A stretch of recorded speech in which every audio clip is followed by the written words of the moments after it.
This is the standard 500-watt version of the Lectric XP4, and this is the long-range 750-watt version. And when both these bikes launched, they received many of the same updates, and that's left people wondering, is it really worth an extra $300 for the power and range of the 750? Now, there are some smaller reasons you might consider upgrading, like all of the cool color options come on the upgraded version, and Lectric will also throw in some extra accessories to encourage you to upgrade. But for most people, I think your decision is going to come down to how these bikes actually perform. So I performed a throttle-only range test on a normal route with hills and flat stretches, and I learned a ton about how these bikes handle their power along the way. You really are signing up for a little bit of a different riding experience if you go with the standard or the long-range version. But I wanted to take things a step further, so I found the longest continuous climb I could in central Wisconsin, took these bikes out with a full battery and ran them down to empty again, going lap after lap to see how these bikes perform under constant stress. I basically tried to break these bikes, and I almost did. We had an event along the way. So if you've been looking for a comparison video that truly puts these bikes to the test, you've come to the right place. Stick around to see the results. Quick word from our channel sponsor, Upway. If you've been looking to score a great deal on an electric bike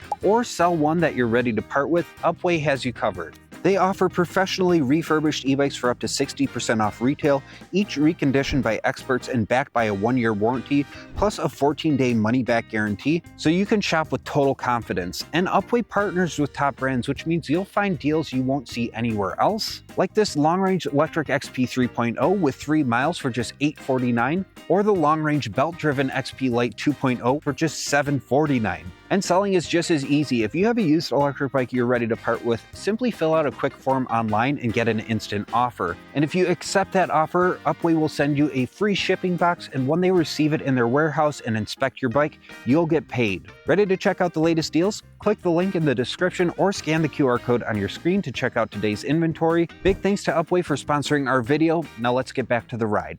Lectric managed to update pretty much every aspect of the riding experience on their most popular model, all without changing the price. So the 500-watt version of the XP4 comes in at $999, and the long-range 750 comes in at $1299. Both these bikes are offered in a step-over or step-through frame, so let's quick compare the differences there. It's kind of hard to tell, but the length of the bike is the same on both frame styles. The step-through is going to have the lower standover height of 19 inches, and the step-over has a standover height of 24 inches. So it is still pretty easy to step over the step-over frame. Now, there are a bunch of additional accessories on our XP4 that aren't included, and that's because Ryan just did an accessory video on the Lectric XP4. So if you're looking for good upgrade options, you should definitely check that out. It's also a good time to mention, since I won't be going over all the components in this video, we do have full in-depth reviews on both the 500 and 750-watt version of the XP4 for you to check out. For the 750's different color options, you can get the step-through frame in Raindrop Blue, which you see here, or Stratus White and Tempest Gray, which is their standard colors. But if you do opt for the step over frame, the upgraded version comes in Tempest Gray as well as Pine Green. Colors for the 500-watt XP4 depend on which frame style you choose. So if you go with the step through frame, you can expect Stratus White, and if you go with the step over frame, it comes in Tempest Gray. Lectric is currently including 3 additional accessories to encourage you to upgrade. First is their Elite headlight, which is a little bit brighter than what comes on the 500. I actually really do like the sleek look of the light that comes on the 500 with these amber side accents here. It will also come with Lectric's bike lock and their suspension seat posts, which I have here. This is just a standard pogo style suspension seat post with 40 millimeters of travel, and it has a preload adjustment on the bottom. And here's what you can expect from that suspension. Now, the pogo style suspension seat post does cushion bumps, and it's a nice perk that they added in, but there are better solutions out there. This is the bump stop suspension seat post we sell at shop.ebikeescape.com. You can also adjust the preload on the bottom here, and it comes with this shim that makes it compatible with all electric models. But yes, those 3 accessories are currently included on the XP4 750, but things do change. So if you want to check current pricing, or if there are any other sales going on, you can scan the QR code on your screen or find our affiliate link down in the description. And just as a reminder, if you use our link when you go to make your purchase, it does support content like this at no extra cost to you. Thank you so much for that support. Now with the small differences out of the way, let's get to the main attraction and talk about how these bikes actually perform. And we'll start things off by talking about the throttle-only acceleration of these bikes. Now from a standstill, it is clear that the 750 has a ton more power off the line. It also did accelerate to the max 20 miles per hour, a couple seconds faster than the 500 watt version, but I do have to say the 500 watt version does still feel very powerful, and it had no problem making it up to the 20 miles per hour and holding at that speed. I also did an acceleration test up to 28 miles per hour while pedaling, and once again both bikes were able to make it to that top speed, with the 500 watt XP4 efficiently easing you to that speed and the 750 watt XP4 powering to that 28 miles per hour much faster. And I am a longtime owner of an XP 3.0, and I have to say the upgraded drivetrain does make pedaling at high speeds a lot more easy. Both bikes performed admirably on our throttle-only hill climb. The 500 watt XP4 hit a minimum climbing speed of 10.3 miles per hour and averaged around 11 miles per hour for the climb. And of course, the extra 30 newton meters of torque on the 750 watt XP4 made it up our test hill faster, hitting a minimum climbing speed of 14 miles per hour and averaging around 15 miles per hour for the rest of the climb.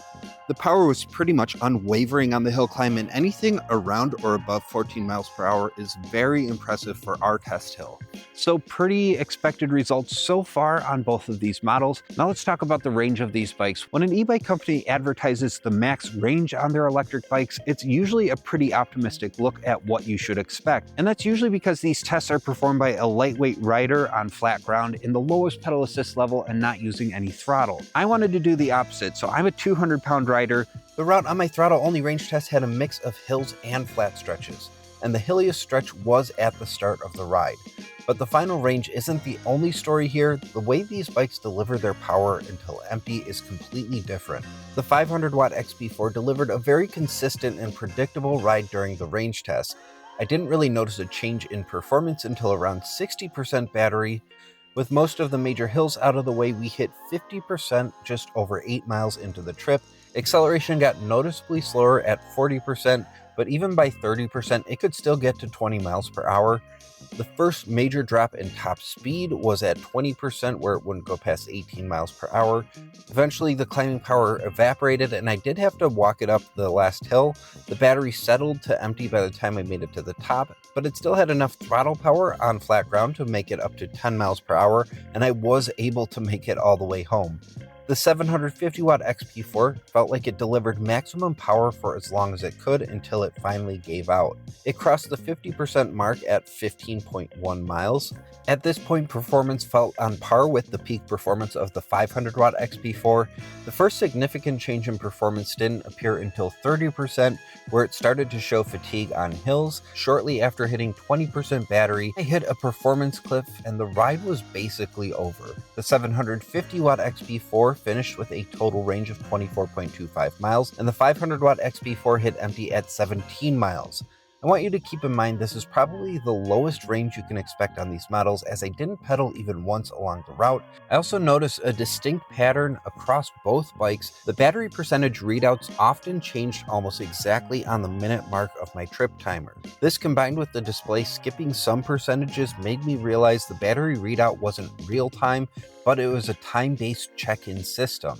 And to confirm this, I took both bikes to Rib Mountain in Wisconsin, and I started from the base parking lot and ran laps, recording the ascent from 100% charge until the battery was empty. The ascent length is around 1.32 miles, the average grade is 8%, and the steepest quarter mile has a 9.2% grade. The 750 watt XP4 is an absolute workhorse. It completed 6 full climbs before the battery died, for a total of 2,718 feet of elevation gain. The total time spent climbing was just over 30 minutes. What's amazing is its consistency. Its first 5 lap times were all within 10 seconds of each other, and it handled the entire test without a single error. The 500 watt XP4's test was much more eventful. It completed 4 successful climbs before the battery was depleted, for a total of 1,866 feet of gain, but its performance wasn't as consistent.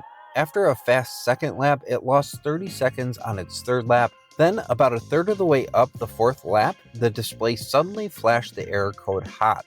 This is the bike's built-in safety system kicking in to protect the motor and controller from burning out.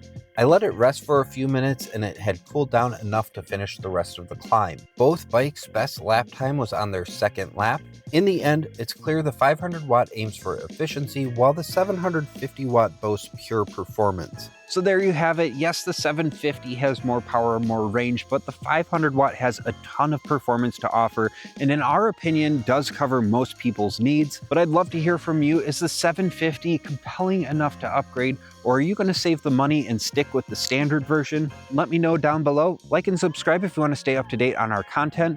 But that's going to do it for this review. Thank you so much for watching, and I'll see you in the next one.